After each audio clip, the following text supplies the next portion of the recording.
এই প্রথমবার রমজান মাসে ঢাকা ছেড়ে কোথাও এত দূরে যাচ্ছি। এর আগে রমজান মাসে কখনো এত দূরে যাওয়া হয়নি।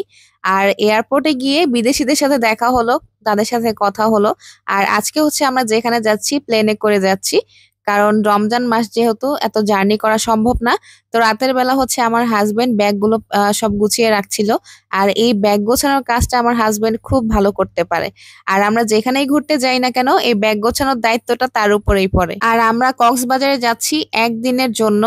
আর এর জন্য হচ্ছে বেশি কাপড়-চোপড় নেওয়া হয়নি, বেশি কিছু নেওয়া হয়নি। যেহেতু একদিনের জন্য যাচ্ছি কিন্তু আমাদের জন্য কম জিনিস নিলেও আমার ছেলের জন্য সবকিছুই নিতে হয়েছে। আমাদের ফ্লাইট ছিল সকাল ১১টা বাজে কিন্তু আমরা ঘুম থেকে উঠে গিয়েছিলাম ভোর ৬:৩০ বাজে। আর রেডি হতে হতে ছেলের খাবার-দাবার রান্না করতে করতে ৮টা বেজে গিয়েছিল। তো ৮টা বাজে হচ্ছে আমরা ঘর থেকে বের হয়ে যাই। আর এখন হচ্ছে উবারে উঠে গেলাম। আর এখন হচ্ছে এয়ারপোর্টের উদ্দেশ্যে রওনা হব। আসলে রমজান মাসে এত দূরে কখনো কোথাও যাওয়া হয়নি।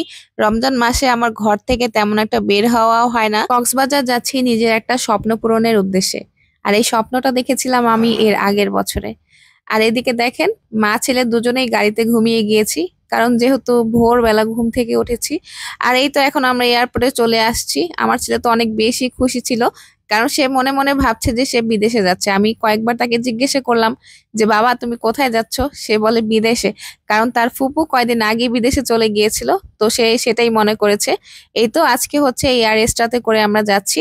আর আমাদের টিকিটও চলে আসছে। আর আজকে আমি অনেক বেশি খুশি। এর আগেও আমার প্লেনে করে কক্সবাজার অনেকবার যাওয়া হয়েছে কিন্তু এর আগে আমার এত বেশি খুশি লাগেনি। কারণ কক্সবাজার যাচ্ছি এবার নিজের একটা স্বপ্ন পূরণ করার জন্য। এই জন্যই হয়তোবা আমি অনেক বেশি খুশি। তো এখন চেক ইনের জন্য আমার ব্যাগ, তারপরে জুতা, আমার হাসব্যান্ডের মানি ব্যাগ সবকিছুই চেক ইনে দিয়ে দিলাম। এই তো এখন হচ্ছে আমি খাবারগুলো দেখছিলাম কারণ এয়ারপোর্টে আসলে এই প্রিমিয়ামের থেকে আমাদের খাবার খাওয়া হয়। যেহেতু রমজান মাস এখন আর খাওয়া হবে না। এখন হচ্ছে আমরা ভিআইপি লাউঞ্জে চলে আসছি। আর এদিকে এসে আমাদের এক বিদেশীর সাথে দেখা হয়ে গেল, মানে এক বিদেশিনীর সাথে। আর এই বিদেশিনীকে দেখে তো আমি খুব বেশি অবাক হয়ে গিয়েছিলাম তার বাঙালি ড্রেস পরা দেখে। বিদেশি হলেও তারা দেখেন কত সুন্দর মার্জিত ড্রেস পরেছে। আর এদিকে ওনার হাজবেন্ড নির্দ্বিধায় বাংলা কথা বলছিল। আর এটা দেখে আমি এত বেশি অবাক হয়ে গিয়েছিলাম। সে নাকি মানে তারা নাকি আমেরিকাতে থাকে, আমেরিকা থেকে বাংলাদেশে আসছে ঘুরতে এবং বাংলা কথার জন্য ট্রেনিংও নিয়েছে।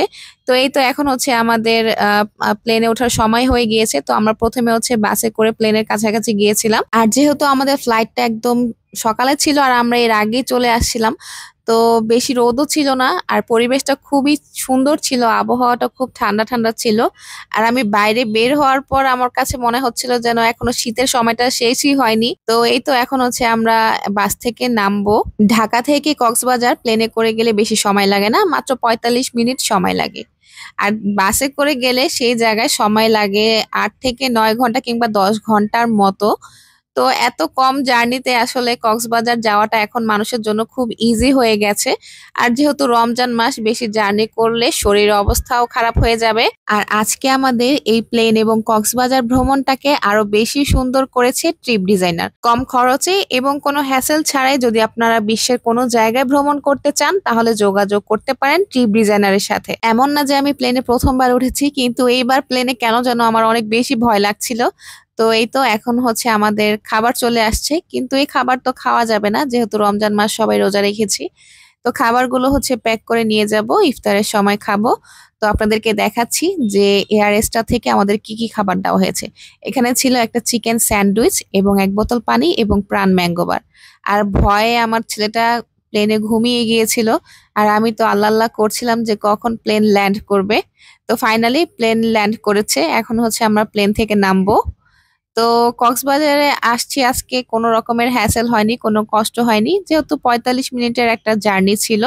এই তো আমাদের লাগেজও চলে আসছে। আজকে ভিডিওটা এখানেই শেষ করছি।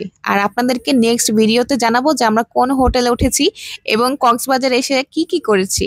তো আজকে এখান থেকেই বিদায় নিচ্ছি। সবাই ভালো থাকবেন, সুস্থ থাকবেন। আল্লাহ হাফেজ।